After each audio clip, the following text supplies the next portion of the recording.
सावित्रीबाई फुले विद्यापीठाच्या निमित्ताने परमपूज्य आचार्य स्वामी पूज्य गुरुजींच्या मुखातून निघालेले जे काही शब्द होते ते शब्द परंपरेला डिवचण्यासाठी नाही, ज्ञानोबा तुकोबा संतांना महात्म्यांना त्यांच्या ग्रंथांना कनिष्ठ लेखण्यापर्यंतचा भाव पूजनीय गुरुजींचा कधी जाऊ शकत नाही।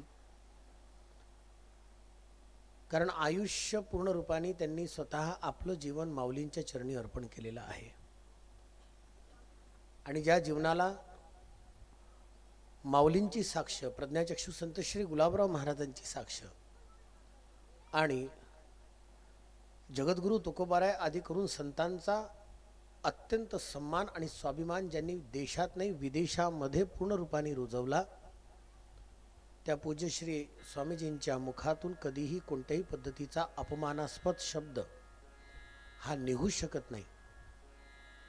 पण त्यांच्या शब्दाचा ज्या ज्या पद्धतीने विपर्यास करताना काही कलगीतुऱ्यांनी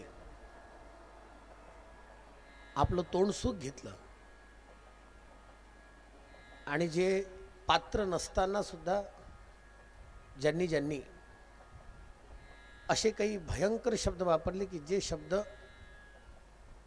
वापरल्यानंतर त्यांची स्वतःची लायकी त्या ठिकाणी दिसली, त्या सगळ्यांच्या विरोधामध्ये बोलण्याची माझीही स्वतःची मानसिकता नाही।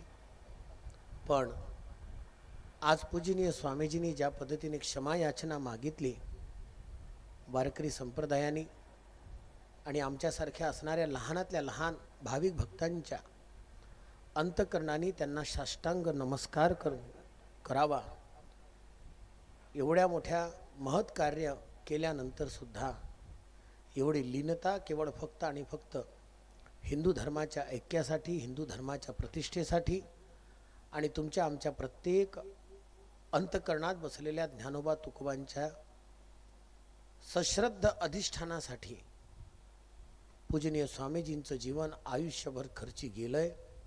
त्याचं हे उत्तम उदाहरण आहे की पूजनीय स्वामीजी आज क्षमा मागताना सुद्धा मागे हटलेले नाही। पूर्ण जीवन वारकरी जीवनासाठी आणि वारकरी परंपरेसाठी त्यांनी अव्याहत घालवलेलं आहे।